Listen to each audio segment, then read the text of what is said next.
These are the 13 worst box office disasters of 1984, films that collectively burned through over $200 million despite involving Hollywood's biggest stars and most celebrated directors. While Ghostbusters and Beverly Hills Cop packed theaters, these productions became cautionary tales of chaos and catastrophic timing. 1984 shattered box office records as the first year to cross $4 billion domestically. December became a killing field for releases, and June 8th saw both Ghostbusters and Gremlins open on the same weekend, both becoming massive hits while other films drowned.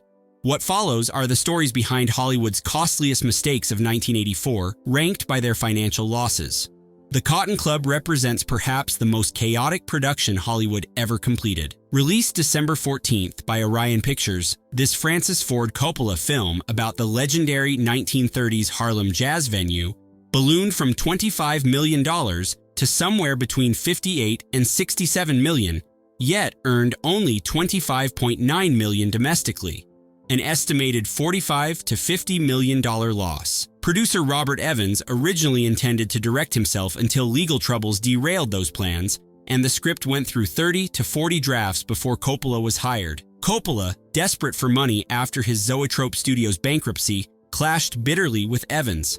When Evans tried to deduct from Coppola's $4 million salary, Coppola walked off and refused to return until fully paid. The budget doubled, then tripled as financing became increasingly shady, involving casino owners, a Saudi arms dealer, and figures who would later file lawsuits. Production became internationally notorious when financier Roy Radin passed away in May 1983, with suspects including individuals connected to the film. Evans described the production as intrigue, anger, blackmail, deceit, macho grandstanding, backstabbing, and threats to life and career. Coppola recalled studio executives telling him, "It's too long, there's too much tap dancing, too many black people." Opening against Beverly Hills, Cop's dominance meant the Cotton Club debuted in 5th place with just $2.9 million. In 1929, Coppola released The Cotton Club Encore, adding 30 minutes of previously cut footage, mostly African-American storylines the studio had demanded be removed.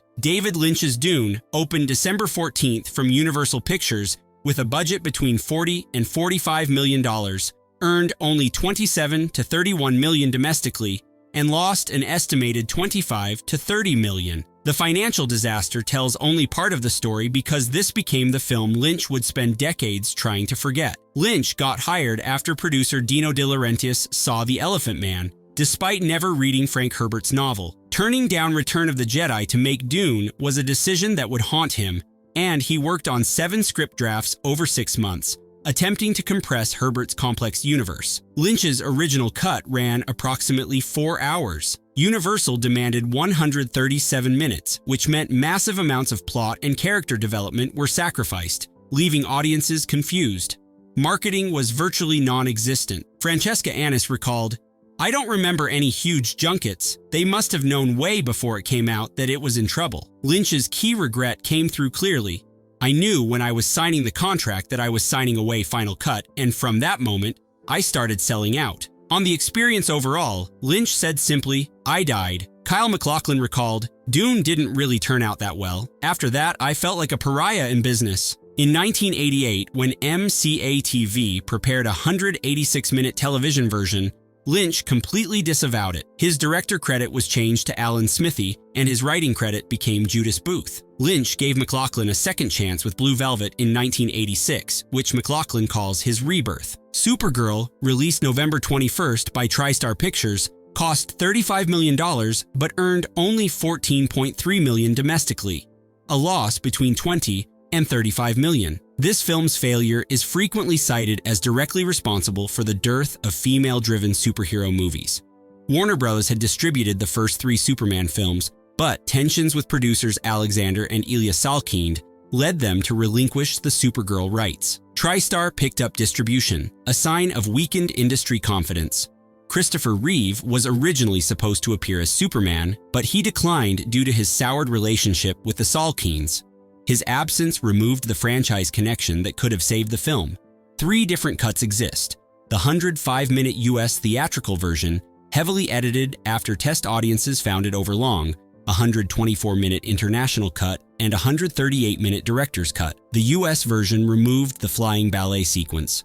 Director Jeannot Swark wanted to move away from the propulsive action of the Superman films toward something more gentle, an approach audiences rejected. The Rotten Tomatoes consensus states, "The effects are cheesy, the story is aimless, and Supergirl's heroine simply isn't interesting." Helen Slater was paid $75,000 in a 3-picture deal that was never fulfilled. The film's failure led the Salkinds to sell Superman rights to Cannon Group, resulting in Superman 4 in 1987. Revival of female-led superhero content began with the CW's Supergirl series from 2015 to 2021. The Bounty, released May 4th by Orion Pictures, represents Hollywood's most expensive what-if story. With a budget between $20 and $25 million and domestic gross of only $8.6 million, it lost an estimated $15 to $20 million. David Lean and screenwriter Robert Bolt began developing The Bounty and Bora Bora in 1977, planning 2 epic films. When Bolt suffered a massive heart attack followed by a stroke in April 1979, the second script remained incomplete. By June 1981, Lean abandoned the project after overseeing construction of a $4 million Bounty replica in New Zealand. He later lamented, "It was 3 years' work wasted. It was the best script I've ever had." Mel Gibson brought in his friend Roger Donaldson to salvage the production, and the result was critically praised but commercially ignored because audiences felt the story had been told enough. Roger Ebert gave the film 4 out of 4 stars. This Bounty is not only a wonderful movie, high-spirited and intelligent, but a production triumph. Gibson admitted the production was difficult. "I went mad. One night, I had a fight in a bar, and they had to shoot only one side of my face." Several careers launched despite the commercial failure. Daniel Day-Lewis won his first Oscar 5 years later, and Liam Neeson earned an Oscar nomination for Schindler's List. Sheena hit theaters August 17th from Columbia Pictures as the first female superhero film nobody wanted. With a budget between $25 and $26 million and domestic gross of only $5.8 million, it lost an estimated $25 to $30 million. Based on the comic book character created in 1938, Sheena had been in development since 1977. Columbia considered Raquel Welch, most of Charlie's Angels, and Christy Brinkley before casting Tanya Roberts. Filming happened entirely in Kenya for 6 months, and critics savaged Roberts' blank performance and the campy, uneven script. Roger Ebert delivered a memorable review. "This movie is rated PG, not PG-13. It's probably the only PG-rated movie that will play continuously on the Playboy channel." Leonard Maltin rated it a bomb. Mother Nature forgot to endow her with a script. Neil Gaiman called it an abomination. The dialogue is laughable, the acting appalling, and the special effects outstandingly ordinary. 5 Razzie nominations came Sheena's way, including Worst Picture, Actress, Director, and Score. Ironically, Tanya Roberts was cast as Bond girl Stacey Sutton specifically because producers saw her in Sheena. Roberts found lasting success as Midge Pinciotti on That 70s Show. Rhinestone represents 1984's most spectacular miscalculation. Released June 22nd by 20th Century Fox, this Sylvester Stallone and Dolly Parton vehicle cost $28 million but earned only around $21 million. Stallone turned down both Romancing the Stone and Beverly Hills Cop for this project. Beverly Hills Cop became 1984's highest-grossing film, launching Eddie Murphy to superstardom. Stallone had tried to rewrite Beverly Hills Cop extensively, but producers refused. Originally conceived as a small indie, Rhinestone was transformed when Stallone became attached, and he rewrote the script so extensively that original screenwriter Phil Alden Robinson briefly considered removing his name. Mike Nichols was originally attached to direct, but departed when Stallone's involvement changed the project's tone. Variety's assessment was brutal, effortlessly living up to its title. Rhinestone is as artificial and synthetic a concoction as has ever made its way to the screen. Stallone later acknowledged, "If there were any films I wished I hadn't done, this was one." Parton joked during production, "I hope this is a hit, because if it's a flop, I don't ever want to see your face." 2 Razzies came Rhinestone's way, Worst Actor for Stallone and Worst Original Song. The film demonstrated definitively that Stallone should avoid comedy. Stallone's career recovered immediately with Rambo, First Blood Part 2, and Rocky IV. Parton's soundtrack produced 2 hit singles, including Tennessee Homesick Blues. City Heat paired 2 of Hollywood's biggest legends, Clint Eastwood and Burt Reynolds, yet still managed to lose money. Released December 7th by Warner Brothers with a $25 million budget, it earned $38.3 million domestically, and after marketing, it represented a $5 to $10 million disappointment. Blake Edwards wrote the original script and was attached to direct, but creative tensions with Eastwood led to his removal. Edwards retained writing credit under the pseudonym Sam O. Brown. On the first day of filming, Reynolds was hit in the face with a metal chair. A stuntman grabbed a wrought iron chair instead of balsa wood, and Reynolds' jaw was shattered. Reynolds later described the pain. "It is like having an army of people inside your head trying to get out through your ears, eyes, your nose." Addiction to painkillers followed, and at one point he entered a coma. Reynolds assessed the film's failure. 10 days after shooting began, I knew I was going to take the fall. Clint was playing Formula Clint. I was playing Jack Lemmon. The dramatic weight loss Reynolds suffered sparked widespread rumors he had AIDS, and he was out of movies for approximately 2 years. His career never fully recovered. Eastwood survived unscathed, following with Pale Rider. Streets of Fire died at birth despite later becoming a cult classic. Walter Hill's rock and roll fable, released June 1st by Universal Pictures, cost $14.5 million but earned only $8 million domestically. Hill conceived Streets of Fire as a perfect film with custom cars, kissing in the rain, neon, trains in the night, high-speed pursuit, rock stars, and leather jackets. Envisioning a trilogy called The Adventures of Tom Cody was the plan. Tom Cruise was offered the lead role but had accepted another project. Eric Roberts was locked in but suddenly pulled out, and Michael Pare won the part. Universal struggled to market the film, a rock and roll fable set in a retro-futuristic world mixing 1950s automobile culture with 80s fashion. Opening the same weekend as Star Trek III meant Streets of Fire debuted to just $2.4 million. Producer Joel Silver, upon learning of the box office failure, reportedly quoted the film's climactic song, "Today is what it means to be dead." Co-writer Larry Gross later admitted, "We all knew in our hearts that Michael was disappointing." Streets of Fire died theatrically but found life on cable television. Influence on RoboCop, SE7, and the Capcom video game Final Fight followed. The planned trilogy never materialized. Willem Dafoe, who Gross called the best thing about the film, went on to major stardom. The Razor's Edge, released October 19th by Columbia Pictures, cost $13 million and earned only $6 to $6.5 million. But the real casualty was Bill Murray's dramatic career ambitions. Murray leveraged his participation in Ghostbusters to force Columbia to finance this adaptation of W. Somerset Maugham's 1944 novel. He famously declared, "I'm going to do The Razor's Edge, or there will be no more Biggie Goes to College movies." Murray co-wrote the screenplay with director John Byram over 18 months while driving across America, and Larry Darrell's farewell speech was Murray's tribute to John Belushi. Released at the height of the Reagan era, audiences expecting Murray's wisecracking persona instead found him reading Vedantic philosophy on a Himalayan mountaintop. Murray warned audiences directly, "It's a serious story. If you don't want to see a serious story, you shouldn't see it. If you're looking for comedy, just see Ghostbusters." Crushed by the failure, Murray took a 4-year break from acting. Moving his family to Paris, he studied philosophy at the Sorbonne, and his only appearance was a cameo in Little Shop of Horrors. The film that destroyed Murray's dramatic career laid the blueprint for his later renaissance. Critics now note it as the prototype for the older, wiser Murray of Rushmore. Paul McCartney's Give My Regards to Broad Street, released October 26th by 20th Century Fox, represents what happens when a Beatle decides to make a home movie. With a budget between $6.8 and $9 million and domestic gross of only $1.3 million, it lost $8 to $12 million. McCartney's ambition to return to acting produced what director Peter Webb himself later admitted was Paul McCartney's home movie. McCartney wrote the screenplay during his daily commute. "I was commuting from the country into London, 2 hours each way, and I used those 4 hours to work on it. The paper-thin plot about missing master tapes generated no suspense. Roger Ebert's assessment was devastating. The script was, to put it charitably, idiotic. The British satirical puppet show Spitting Image featured a waiter delivering a film can to McCartney's table, announcing, 'Your turkey, sir.' Ebert elaborated, 'About as close as you can get to a non-movie.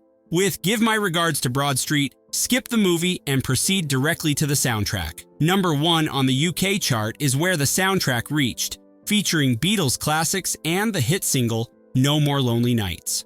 The contrast between the successful album and failed film became a lesson. This remains McCartney's last starring role in a feature film, effectively ending his acting aspirations. Best Defense proves that adding Eddie Murphy doesn't automatically fix everything. Released July 20th by Paramount Pictures, this Dudley Moore vehicle lost an estimated $5 to $10 million despite Murphy's involvement. Originally a Dudley Moore vehicle about an engineer developing faulty military equipment, Best Defense hit disaster when preview screenings proved terrible. Paramount panicked and recruited Eddie Murphy to save the film. Murphy was billed as strategic guest star, but appears for only 15 to 20 minutes, and his scenes were grafted onto the existing movie with no connection. Theater owners were furious, claiming that Paramount exaggerated Eddie Murphy's role when it pre-sold the film. Murphy publicly mocked the film on Saturday Night Live. "What? How dare you give me a script like this?" "Oh, that much money?" On Letterman, Murphy stated, "I made a film called Best Defense, and it was bad. Real bad." Murphy's career was barely dented because Beverly Hills Cop dominated later that year. Writers Willard Huyck and Gloria Katz followed this disaster with Howard the Duck. Johnny Dangerously spent 7 years in development, only to arrive when nobody wanted another gangster parody. Released December 21st by 20th Century Fox with a $9 million budget, it earned around $17 million domestically. Originally nicknamed Blazing Tommy Guns, conceived as a gangster version of Blazing Saddles, the project spent 7 years bouncing between studios. By the time it was released, audiences weren't clamoring for another spoof. Released into the crowded December marketplace against Beverly Hills Cop's dominance, Johnny Dangerously found neither critical nor commercial success. Roger Ebert observed, "The opening scenes are so funny, you just don't see how they can keep it up." Quotable moments emerged despite the commercial failure. Danny Verman's signature threat, "My mother hung me on a hook once. Roman Moroni's malapropisms, "You fargin' sneaky bastard." The theme song by Weird Al Yankovic became memorable. A devoted cult following developed over decades. Michael Keaton's performance showcased the charisma and comic timing that would lead to Beetlejuice and Batman. Bolero holds a unique distinction in cinema history.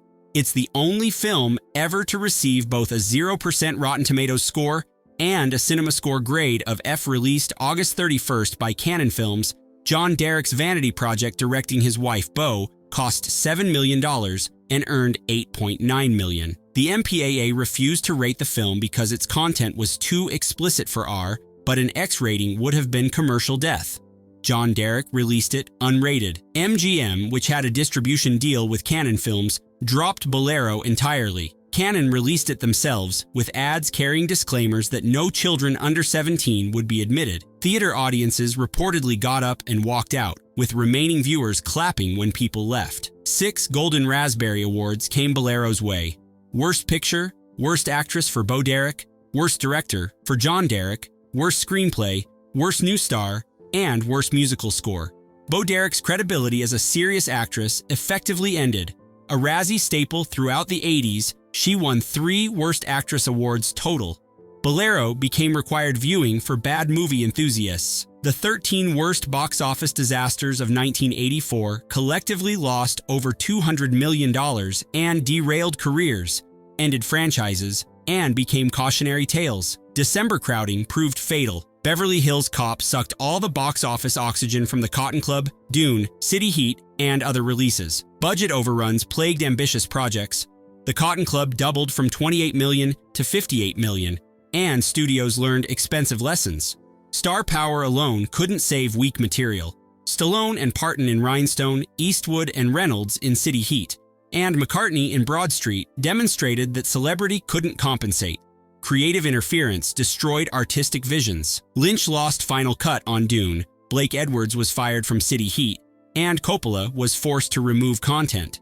Yet many found unexpected afterlives. Dune became a cult classic that inspired Denis Villeneuve's blockbuster. Streets of Fire influenced filmmakers, and Bill Murray's failure led to a hiatus that produced the acclaimed artist of his later career. The year proved that Hollywood's highest paid talent and biggest budgets offered no guarantee against failure when story, timing, and audience understanding weren't aligned. 1984's spectacular failures remain enduring cautionary tales.